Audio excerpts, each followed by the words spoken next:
राम राम है भाई सभी भाइयों को अपनी। और तहे दिल से धन्यवाद जो भाई आज पंचकुला गए थे। तो आज कुछ सवाल जवाब हुए थे, कुछ खट्टे कुछ मीठे कुछ कड़वे, तो सभी का चटपटा जवाब मिला है। ज़्यादातर खुशखबरियाँ हैं, तो वन बाय वन डिस्कस करेंगे। काफ़ी भाइयों के फ़ोन आ रहे थे दिन में कि क्या रहा आज पूरा दिन। तो जो जो मुद्दे हुए हैं वो मैंने नोट किए हुए हैं भाई। सबसे पहले बात हुई थी अपनी करेक्शन पोर्टल को लेकर के। दूसरा, कोर्ट केस वाले जो बच्चे आए हुए थे उनको क्या बोला है चेयरमैन साहब ने। पीएसटी पीएमटी एक साथ होगा या अलग अलग होगा या कब तक होगा, और एक्सटेंशन मिल सकती है या नहीं, ये बात भी हुई है। ग्रुप डी वेटिंग के बारे में बात हुई है। जेबीटी कॉमर्स के लिए बात हुई है। पहले ग्रुप सी की वैकेंसी पूरी होनी चाहिए, बाद में ग्रुप डी की, कुछ इस तरीके से सुझाव भी दिए हैं। और 8500 जो नई वैकेंसी आनी थी वो कब तक आएंगी। दूसरा, जो ईयरली कैलेंडर एनुअल कैलेंडर जो रैंक जारी करना था वो क्यों नहीं हो पा रहा। और सीईटी रैंकिंग, किस बच्चे की कितनी रैंकिंग है। तो ये सभी मुद्दे डिस्कस हुए हैं। और भी एक दो चीज़ें और भी हैं, बताता रहूँगा बीच बीच में आपको। कोई किसी आई का जवाब 1 सेकंड का है, किसी का 10 सेकंड का है, किसी का 2 मिनट का है। तो बिना स्किप करे आप भाई देख लेना इस वीडियो को आगे पीछे करके, जैसे भी आपका टाइम लगे। तो शुरुआत करूँगा करेक्शन पोर्टल से। और करेक्शन पोर्टल के लिए जो बच्चे गए हुए थे, तो उन्होंने काफ़ी चीज़ों का मुद्दा उठाया अपना कि सर हमारी डेट ऑफ बर्थ गलत हो गई है, हमारी कैटेगरी गलत हो गया, हमारा सर्टिफिकेट गलत हो गया है, या हमने नेक्स्टर जो सेल्फ अटेस्टेड डॉक्यूमेंट्स अपलोड करने थे उसकी जगह कुछ और अपलोड हो गया है। फ़ोटो के नीचे अपना डेट ऑफ प्रिंट नहीं लिखा या नाम के साथ साइन नहीं किए। तो उन सब के लिए जो चेयरमैन साहब ने कहा, तो उससे पहले मैं आपको एक छोटी सी क्लिप दिखाऊंगा। ये क्लिप देख लो आप भाई। क्या करेक्शन पोर्टल के लिए बात हुई भाई आपकी? क्या कुछ कह रहे हो? एक भाई एक बार बता दे भाई, करेक्शन पोर्टल के बारे में क्या कहा सर ने? करेक्शन पोर्टल के बारे में चेयरमैन सर ने बोला है कि इसके बारे में मीटिंग की जाएगी और मीटिंग में फैसला लिया जाएगा। और बच्चों को यही हिदायत दी गई है कि वो अपने फार्म आगे से खुद भरें और मीटिंग के बाद ही कोई डिसीजन होगा। और अभी ये आश्वासन दिया गया कि अगर ओपन होगा तो करेक्शन पोर्टल एक दिन के लिए ओपन होगा। मीटिंग आयोग की आपस में होगी अपने सदस्यों से या गवर्नमेंट के साथ होगी? शायद सर एजी सर के साथ कह रहे थे मीटिंग के लिए, वो सर को ही पता और किसके साथ मीटिंग कब बताया, कब तक होगी? वगैरह जल्दी सबको सूचना दी जाएगी। और करेक्शन पोर्टल कितने टाइम तक खोलेंगे भाई? एक दिन का ही आश्वासन दिया है चेयरमैन साहब ने। अभी एक दिन का ही दिया इन्होंने, और सूचना इसकी वेबसाइट पे आ जाएगी। चलो ठीक है भाई। हाँ जी, ये बहनें आके बता सकते हैं भाई अपने बारे में जो बताएं तो। पोर्टल के लिए चाहिए था, एक दिन के लिए खुल जाए वैसे तो एक बार तो क्लिप आप लोगों ने देख ली होगी। अब मैं एक चीज़ बोलूँगा इस पे करेक्शन पोर्टल पे। उन्होंने जो मीटिंग के लिए बोला है वो बोला है कि आज या कल में ही हम इसकी मीटिंग ले लेंगे, जो भी हमारा वर्किंग डे होगा। तो करेक्शन पोर्टल खुलने के लिए एक कंडीशन भी रखी है उन्होंने कि अगर भर्ती का अगला प्रोसेस किसी कारण से नहीं या किसी कारण से रुकता हुआ दिखा तो करेक्शन पोर्टल नहीं खुलेगा। अगर डबल एजी की सलाह से हम ऐसा कुछ कर पाएंगे जिससे भर्ती भी कंटिन्यू रहे और करेक्शन पोर्टल का जो कोई प्रभाव ना पड़े, तो उस विषय में हम करेक्शन पोर्टल ओपन कर देंगे, लेकिन करेंगे सिर्फ एक दिन के लिए, और उसका नोटिस वेबसाइट पे डाल दिया जाएगा। तो पहले मतलब वेबसाइट पे आपको अपडेट रहना पड़ेगा। तो आजकल मतलब एक दो दिन के अंदर ही वो आपको करेंगे। और ये करेक्शन पोर्टल पुलिस वैकेंसी या जो अभी एडवर्टाइजमेंट लिया उसके लिए नहीं है। ये करेक्शन पोर्टल खुलेगा सीईटी के लिए। वहाँ से सीईटी में आपकी कैटेगरी चेंज होगी, उसके बाद यहाँ पे कैसे चेंज कर पाएंगे वो आयोग का काम है। या फिर भी कोई ऐसा इशू आता है कि डॉक्यूमेंट वेरिफिकेशन करानी है आपने, तो आप एफिडेविट बनवा के जा सकते हो वहाँ पे। तो दूसरी बात भाई, हमारी कोर्ट केस के जो कैंडिडेट्स आए थे, वो ग्रुप 24 के लगा लो या 20 के लगा लो, या जो भी वैकेंसी इस समय कोर्ट में है, तो उन सभी ने अपने अपने सुझाव, अपनी अपनी फाइल एक अच्छे तरीके से उनके सामने पेश की। और उन्होंने बार बार ये अनाउंस किया कि आपने जो परफॉर्मा दिया है, जितने कैंडिडेट यहाँ आए हैं उन सब के साइन हो गए हैं या नहीं। लगभग 3 से 4 बार उन्होंने पूछा, और कुछ कैंडिडेट बाद में आए थे जिन्होंने बाद में भी अपने साइन किए, तब जाके वो लेटर एक्सेप्ट कर लिया गया। और उसका जल्द से जल्द निवारण करके ये बोला गया कि मैं बिल्कुल भी इस पक्ष में नहीं हूँ कि कोई भी भर्ती कोर्ट में जाए। तो इसलिए ही मैंने ये बोला कि करेक्शन पोर्टल भी अगर भर्ती का प्रोसेस लंबित होता दिखा करेक्शन पोर्टल ओपनिंग की वजह से तो नहीं होगा, और अगर पोर्टल का कोई प्रभाव भर्ती के प्रोसेस पे नहीं पड़ा तो वो ओपन कर देंगे। तीसरा, एक तड़कती मतलब लाजवाब जो जिस चीज़ का इंतज़ार काफ़ी बच्चे कर रहे थे आज, पीएसटी पीएमटी की जो बात हुई थी। पीएमटी वैसे तो 7 तारीख से बोला हुआ इन्होंने, लेकिन वहाँ जो ग्राउंड रिपोर्ट जब देखी वहाँ जा कर के, अभी ताऊ देवीलाल स्टेडियम में भी कंपनी की कोई विजिट नहीं हुई है अभी तक, या कोई आकर वेयर हाउस में या कहीं पर भी एसेसरीज अपनी मशीन वगैरह रख के गया तो, लेकिन उसकी टेस्टिंग शुरू नहीं हुई है। तो ज़रूरी नहीं है 7 से शुरू हो, आपका 1-2 दिन आगे पीछे भी हो सकता है उसमें। और इसमें पीएसटी बाद में होगा, पहले होगा पीएमटी आपका। पीएसटी कब तक होगा, तो आयोग का जवाब ये था कि अभी इस बारे में तो आयोग को भी नहीं पता कि पीएसटी कब तक होगा, लेकिन आपको थोड़ा समय उसके बीच में दे सकते हैं। वो लगभग 10 दिन लगा लो, 12 दिन लगा लो, 1 वीक से लेकर 2 वीक तक का समय मिनिमम। या फिर दूसरा जो उन्होंने प्रेस से ये बताया कि पहले सभी का पीएमटी होगा, और जो उनके सेक्रेटरी से जब अलग बात हुई तो उन्होंने कहा कि पीएमटी का शेड्यूल ऐसे काफ़ी लंबा हो जाएगा, तो कोशिश करेंगे कि जल्द ही इसका शेड्यूल भी जारी करें। और समय आपको आप ये लगा लीजिए कि 20 मार्च तक आपका पीएसटी भी इसी के अंदर इंक्लूड हो जाएगा। 3 महीने की प्रोसेस ये क्यों लिखा हुआ है, इसमें एक चीज़ निकल के सामने ये आई है कि हो सकता है कि फॉरेस्ट गार्ड का भी आप इसी के अंदर ही आपका फिजिकल शुरू कर दिया जाए, जिसके चांसेस मात्र 5 से 7% है, ज़्यादा नहीं है। और पीएसटी के लिए एक चीज़ और मैंने पूछी थी कि जैसे कई बार नहीं, आयोग ने ये बोला हुआ है कि प्रेग्नेंट लेडीज़ जो हैं या किसी कारण से कोई लड़की आ नहीं पा रही है फिजिकल में, तो उनको पहले एग्ज़ाम देना होगा, बाद में वो पीएसटी अपना दे सकते हैं, पीएसटी और पीएमटी दे सकते हैं। एक क्वेश्चन ये भी पूछा गया था कि सर अगर किसी जेंट्स पर्सन को, मेल कैंडिडेट को कोई इंजरी वगैरह हो जाती है या कोई एक्सीडेंटल केस है, तो अगर वो अपनी मेडिकल रिपोर्ट जमा कराए तो क्या उसको एक्सटेंशन मिलेगा। तो उन्होंने ये कहा कि इस बारे में हम विचार कर रहे थे, तो उन्होंने आगे मुझे रेफ़र के लिए भेज दिया कि इसके बारे में आपको सेक्रेटरी साहब अच्छे से गाइड कर देंगे। मुझे नहीं पता कि वो बताने वाले किस पद पर थे, लेकिन उन्होंने ये बताया कि जब भी आपको कोई ऐसी समस्या होगी ना, तो पीएसटी के टाइम पे हम हर एक ज़िले में एक सीएमओ को तैनात करेंगे। वो सीएमओ आपको क्रॉस वेरीफाई करेगा।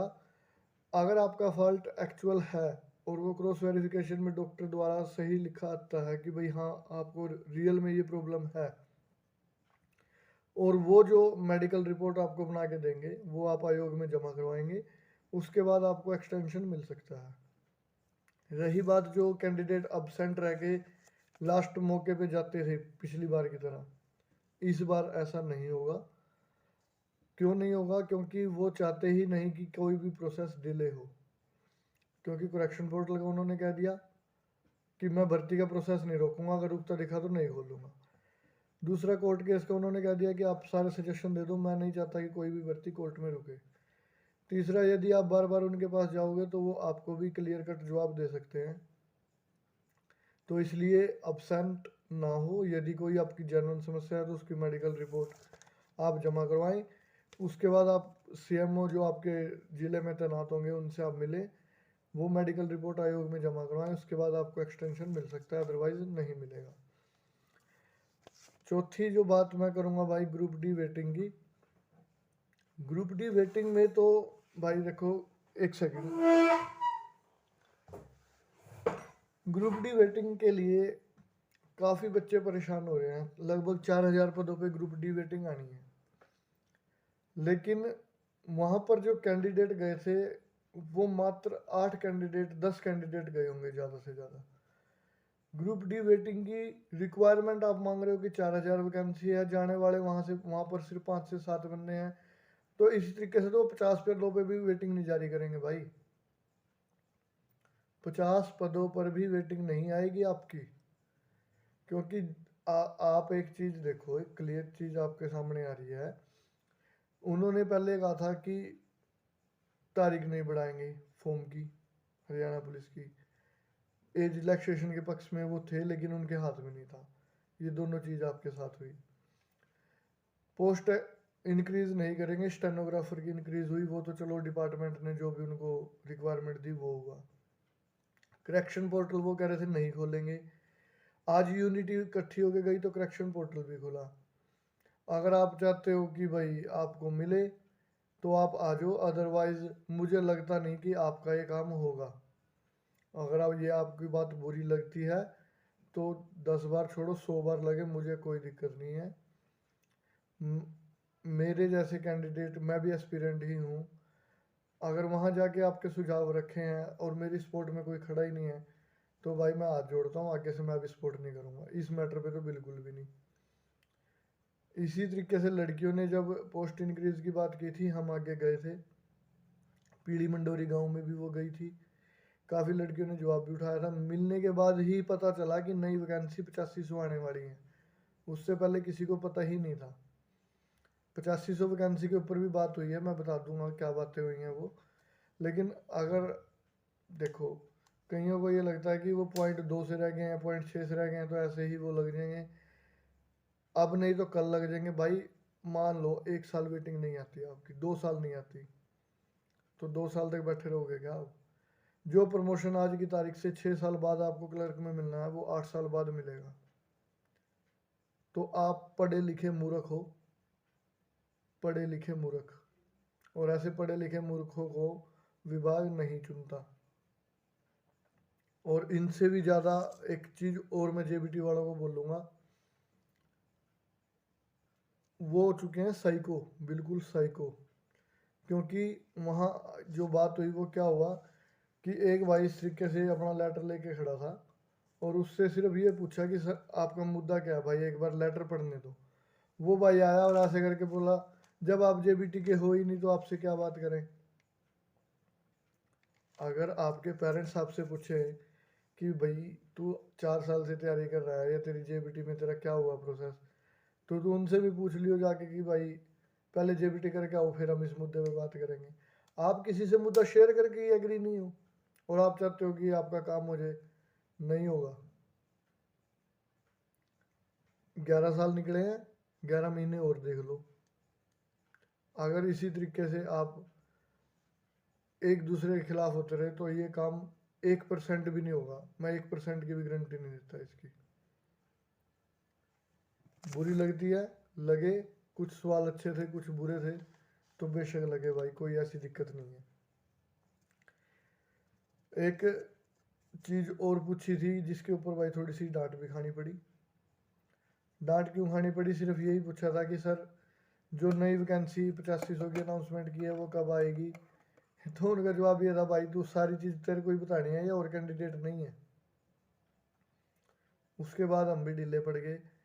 तो उन्होंने सिर्फ ये कहा कि जो भी चीज़ करेंगे वो सेकंड पैसेज ऑफ टाइम में होगी, फर्स्ट पैसेज ऑफ टाइम में अभी जो चल रहा है आयोग का उस पर ध्यान केंद्रित है। तो आप जब वो चीज़ें आएंगी आप साइट देखते रहो, आयोग को भी नहीं पता कि कब तक क्या होने वाला है। रही बात पुलिस एग्ज़ाम की या ग्रुप डी की नई वैकेंसी की, तो उसके बारे में भी बात हुई है भाई। उसके बारे में काफ़ी बच्चे गए वैसे सजेशन लेके कि सर पहले ग्रुप सी की वैकेंसी फिल होनी चाहिए, उसके बाद ग्रुप डी की होनी चाहिए। तो उनका सिर्फ एक ही जवाब था कि आयोग का काम एज ए पोस्टमैन है, इधर का संदेश आया और इधर हमने फॉरवर्ड कर दिया। इधर के संदेश का मतलब कि जैसे ही गवर्नमेंट का ऑर्डर होगा हमें वो एग्जीक्यूट करना पड़ेगा। भाई बिल्कुल एग्री होंगे उनके जवाब से। लेकिन हम ये चाहते हैं कि ये जो सुझाव हमने आयोग को दिया है ये सुझाव हम सरकार को भी दें, ताकि ज़्यादा से ज़्यादा कैंडिडेट जिनके जो बच्चे पहले तैयारी नहीं कर रहे थे, स्ट्रगल दौर में थे या पारिवारिक कंडीशन ऐसी थी कि उनको कमाई भी करनी है पढ़ाई भी करनी है, मतलब जॉब के साथ साथ पढ़ना पड़ रहा है, तो वो थोड़ा कम टाइम दे पा रहे थे और उनका स्कोर काफ़ी कम हुआ है। तो वो चाहते हैं कि कम से कम एटलीस्ट उनको ग्रुप डी में मौका मिले, और यह हमने सुझाव उनको दिया भी है। और एक जो सब बच्चों के हित में जो एक सुझाव पूछा गया था, एक क्वेश्चन पूछा गया था, एक भाई ने पूछा था कि सर HSSC का एनुअल कैलेंडर कब तक जारी होगा। तो सर ने सिर्फ ये बोला था कि आप लोग प्रेस कॉन्फ्रेंस जब करी थी वो देखते नहीं हो, या वेबसाइट नहीं देखते, या जो मैं सोशल मीडिया पे अपलोड करता हूँ वो चीज़ नहीं देखते। तो उन्होंने कहा कि सर देखते हैं, लेकिन आज हमारे पास निमंत्रण आया था आपकी तरफ से, तो पूछना हमारा जो था, हमने सोचा कि पूछ लें। तो उनका जवाब यही था कि हम खुद इस पक्ष में हैं कि हमें एनुअल कैलेंडर मिले, ताकि कैंडिडेट को बार बार परेशान ना होना पड़े। और कैंडिडेट काफ़ी ज़्यादा मात्रा में वहाँ परेशान होकर आ रहे थे, तो इसलिए उन्होंने आज मीटअप रखा था कि चलो आज कैंडिडेट्स को सभी को मौका देते हैं। और उन्होंने ऐसा आश्वासन भी दिया है कि अब जो होगा आयोग में, उसमें कैंडिडेट को बिल्कुल भी परेशान नहीं होना पड़ेगा। एक CET रैंकिंग के बारे में भाई बात हुई थी कि हमें कैसे पता चलेगा कि हमारा क्या रैंक है।